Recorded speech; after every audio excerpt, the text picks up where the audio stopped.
So for the record, I was brought up well. I do not support infidelity.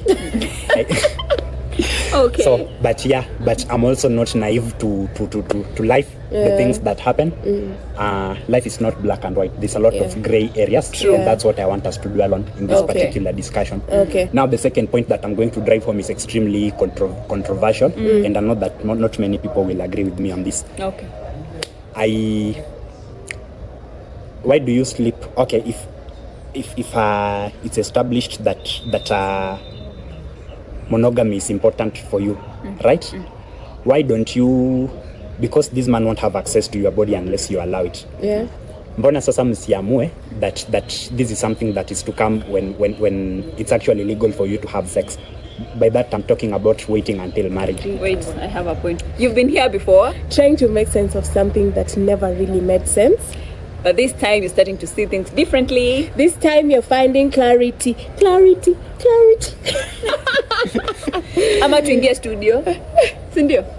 Clock that. Anyway, I'm Mishi, Oh, I'm Ray. and this is POV by Ray and Mitchy. And once more, we've been joined by an amazing person, That's a true. friend to POV by Ray and Mishi, Yes. someone that you'll be seeing more and more in our episodes, someone that also has his own things that he's doing and he'll tell us about them. The one and only Brian. Wow, thank you. In the previous episode, he was Brian with the ladies. Nakumbuka alikuwa Oh. Alikuwa hana jiko lakini halali njaa. imagine.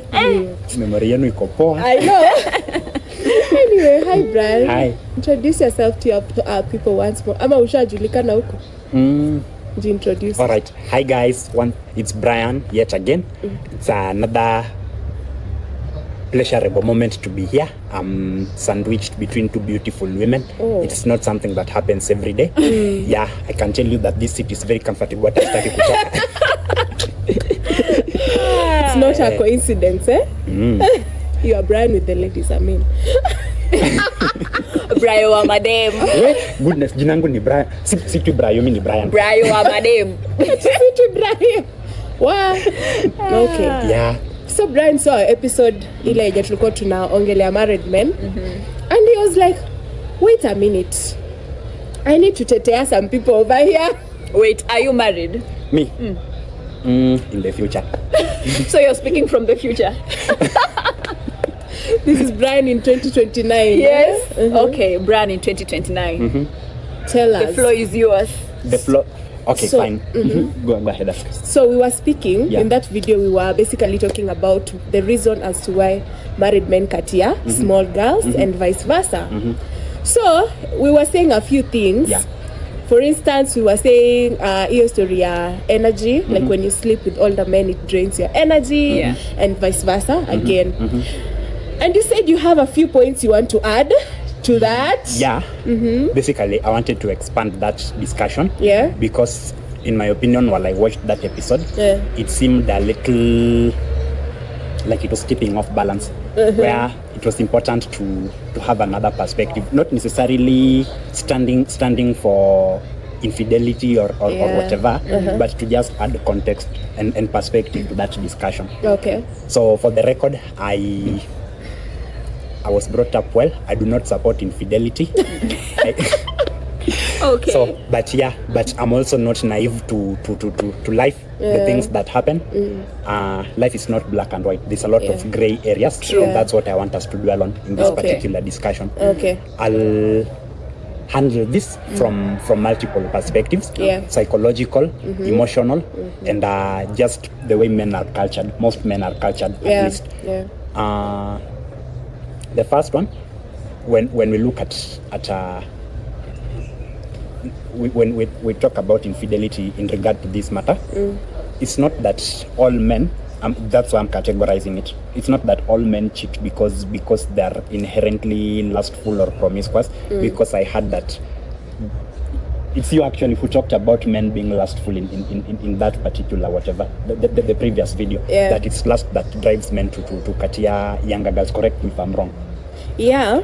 So what do you say about so that? So here is my argument. Not argument necessarily, not rebuttal either, but just disclaimer sort of. The first category of how men find themselves in relationships with younger people is I shared with you in the previous episode about the kind of experiences that young people go through in college and how sometimes that pushes someone to settle. So you find that you've not settled for the person that you desire because the person that you desires somebody else. There's a song that I had in 2016 inaimba saa zingine anayekupenda umpendi. Yeah, Otile Brown. So you find Sister Otile ndo huyu. Mwende naye uko Lakeside mumpeleke huko. Right.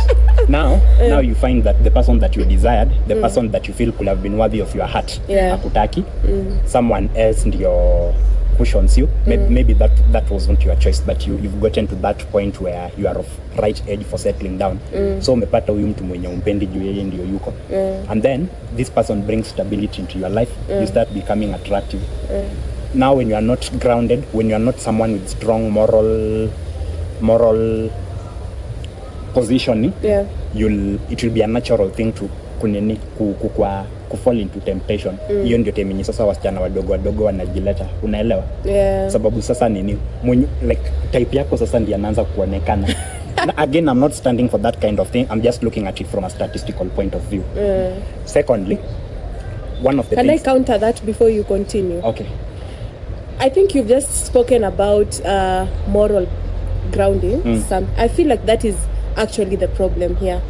I don't think that guy has any excuse because you married someone that you didn't love. That's not an excuse for you to start cheating or dating younger girls. It doesn't make it right at the end of the day. But here's the thing. And if at all you are not ready to get married to that particular person, you could have waited for your time. You are ready in essence. It's just that the option wasn't the best one. You wait until you get the option that is right for you. Why hurry marriage and you'll marry at the end of the day? You see, there's one thing here that I want us to look at. A person does not cheat by himself. Unanielewa? It takes two people. So it means that this young lady is also enabling. But you see, it's the man who usually approaches, right? But then the lady agrees. Like it takes two for that action. I mean, anaweza kataa aseme ati hapana umolewa, but huyu naye anakubali. So the blame is shared to both equally. And what if for a situation that the guy cheats, saying that they are not married yet, they know very well they are married. Sure. That unajua, I said that this thing is not black and white like it looks like. Let us also not flatten this into some idea that ladies are extremely naive, that hawajui kitu yenye inaendelea. No, we didn't say that. We are not naive. We are just saying, I come to you, you don't have any ring, because I know somebody can know a married man from a ring, right? Maybe when in SDA, you don't put any rings. And you look young. People do not put on rings? Yes, I guess. Oh, I didn't know about that. They don't, do they?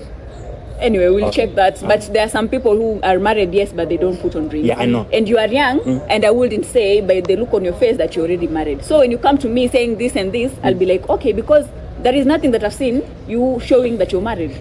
Now the second point that I'm going to drive home is extremely controversial, and I know that not many people will agree with me on this. Okay. Why do you sleep? Okay, if it's established that monogamy is important for you, right? Why don't you, because this man won't have access to your body unless you allow it. Mbona sasa msiamue that this is something that is to come when it's actually legal for you to have sex. By that I'm talking about waiting until marriage. Wait, I have a point on that. What do you mean I need to wait up until marriage and he doesn't? What if he marries me and then I realize, oh, we have done a big wedding and it doesn't even satisfy me? Legally, he won't be able to marry you without the other frameworks coming into play. Lazima, if it comes to the point where you are now getting married, you'll have known about his past history.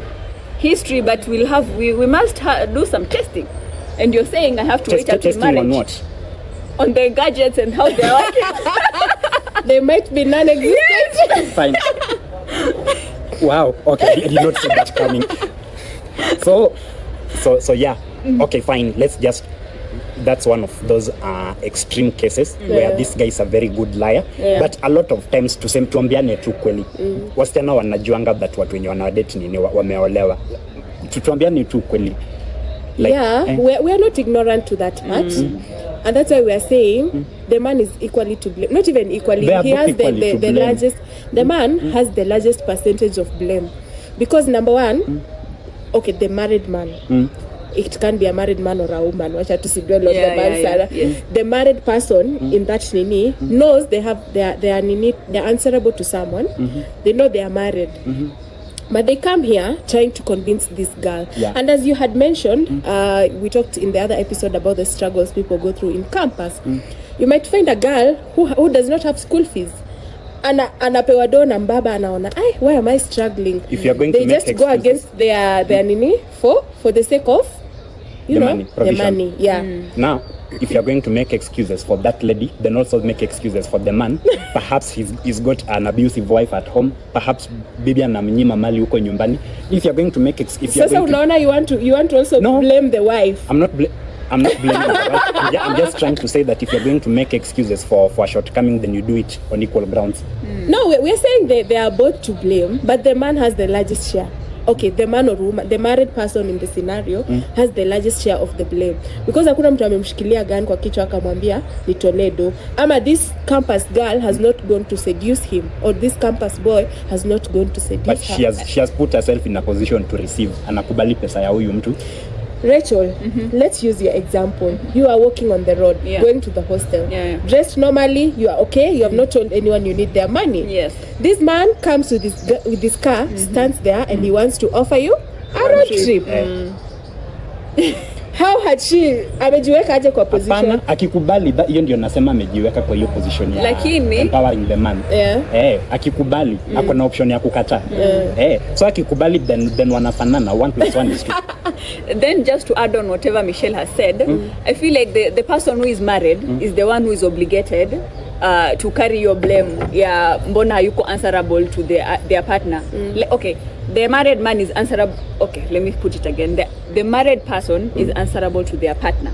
So yeye ndo anafaa ku carry hiyo blame, be it a woman or a man, right? Huyu mwingine mwenye amekatiwa, yeye hayuko answerable to anyone. Hayuko answerable to anyone. Kwa sababu mulienda kwa altar ama whatever you guys had said that I'll be faithful to you, not that I'll be faithful to someone else. So akikosa kuwa faithful to their partner, yeye ndo anafaa ku carry hiyo blame, ndo anafaa kuulizwa. So the young girl hapa, yes, enabler ya haja commit to anyone. She's just existing. And the small kababa mwenye anaambiwa utanikwa ngura mgongo na kununulia PS5, ame exist tu. Ayuko accountable to anyone. Na hajajiweka in those, except wale wenye wanaenda maybe weka kutafuta. Huyu msichana mwenye anakatiwa, mwenye anatafutwa. Kama ako below 18 hiyo ni pedophilia. Huyu jamaa anafaa kwa jela. Kama she's above 18, then she's legally consenting. So ye pia ako answerable because anajua nini, she's old enough to kujua like the intricacies of life. Kujua that kulala na mtu ako married iko na consequences. So ye pia kunini, you just don't dilute her participation in that. Mbona wanasemaga ati mtu akifika 18, it's like ukifika 18 kuna kitu the legal age ya nini ya consent. You understand that nothing really changes. Actually it's just the law. Maybe hata tungesema 25 at because 25 you feel maybe is when you have done feel the difference. But at 18 nategemea na life experiences, but hiyo ya law 18 nayo ni ya law, hatuwezi go against hiyo. Anyway, point yangu ya pili about why tulikubaliana that I'm not supporting cheating, but nilikuwa nasema napeana two reasons why these things happen. Ndio next time ikifanyika usiekelee kwa roho sana, because ni kitu imeishi kufanyika across all of humanity. The second point is how men are cultured or socialized. Men look at pursuit of women as a sport or as conquest.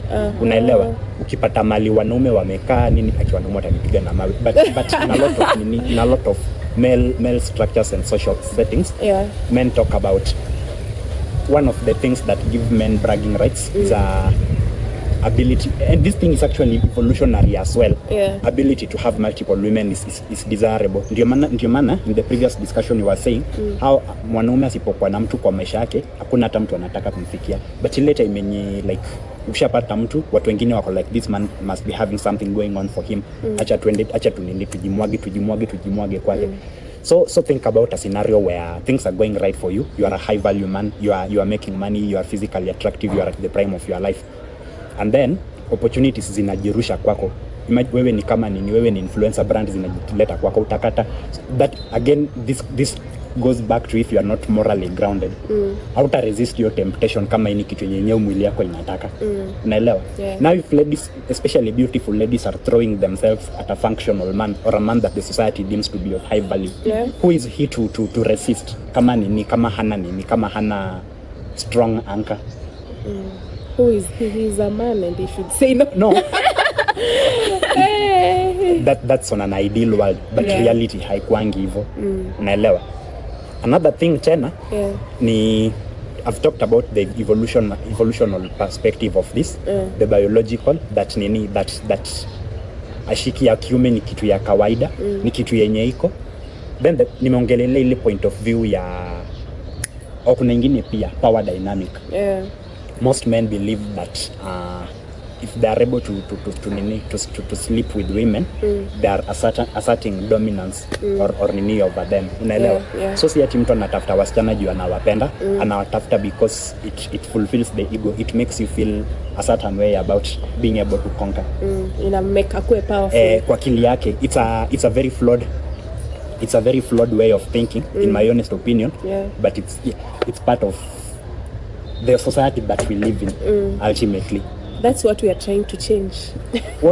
So let me tell you, if you want to make a change, you be the change that you want to be. Hautabadilisha kitu yenye mtu anafikiria vile mtu amelelewa, environment yenye mtu amelelewa. It's now you to be the change that you want. If kama unataka hiyo change, it's you to decide for yourself that you're not going to indulge married men. Hauta tolerate. You are going to train your children to be able to stand strong against nini kama hizo. No, it's true. Like you start by being the change yourself, but also these conversations that we have sometimes when you call out somebody, hata wewe ukienda online ukisikia kitu mara mingi, it starts to form an opinion in your mind, such that the next time you're making a decision, unaanza kufikiria na that's how influencing works actually. Si mtu anakuja anaongelea brand tuseme Omo, it's in your mind. The next time you're going to the supermarket, you'll consider Omo as what you want to buy. Sure. So if we talk about cheating or dating married people being wrong, mara mingi, even those people who are engaging in it, they will listen to it and they'll start also, if they want, realizing no, it can. Hata kama utaki you start. It's the same way. You see, unaona watu wakikemea the people who, okay, this is political, watu wenye wanafanya skits za tuseme Kasongo, watu wanasema they are trying to sanitize him because that's a tool that he can use to sanitize himself. Watu wakifanya skits na make jokes about the bad things that are happening, let's say for example people being killed and all that, when people make jokes about that, we start to normalize that is subconsciously that is okay in our mind. We start to normalize it in our mind. The same case when we tell young girls that you can wait and you will make it in life, subconsciously pia wakisikiza hivyo subconsciously they start to believe it. Except that life is not in black and white. Nilisema hivyo na nitarudia tena. Life is very non-linear. One misconception that watu wanafaa wakae nayo mbali or take it with a grain of salt is that good things don't necessarily happen to good people, and vice versa. Life is a matter of chances and timing and things like that. So it's you to create the reality that you want. We can only talk from our own perspectives. From your own perspectives. What I know has been this way and will remain this way. People will not stop being people. Na tukiongelelea infidelity in regard to married people with people, tunafaa ku realize that hata wanawake pia it's true. Even hata wanawake pia wanakuwa na affairs na younger men. Ni ile tu sasa hiyo haipatiwi a lot of spotlight. haipati much of the spotlight because it doesn't happen as often. That's It's because rare. it's not documented as much as it's not been normalized kama ya wanaume na wasichana wadogo. But you see, for most of the time, young men enjoy it. Like they actually feel privileged doing it. It's not this. Anyway. But anyway, it was nice catching up, guys. That is part 2 of our married men episode. And stay tuned. Comment, like, and share. Make sure that you turn on the notification buttons, and so that you get notified every single time we post. Just know that 8 p.m. every Friday you'll be at our channel. Bye. Bye.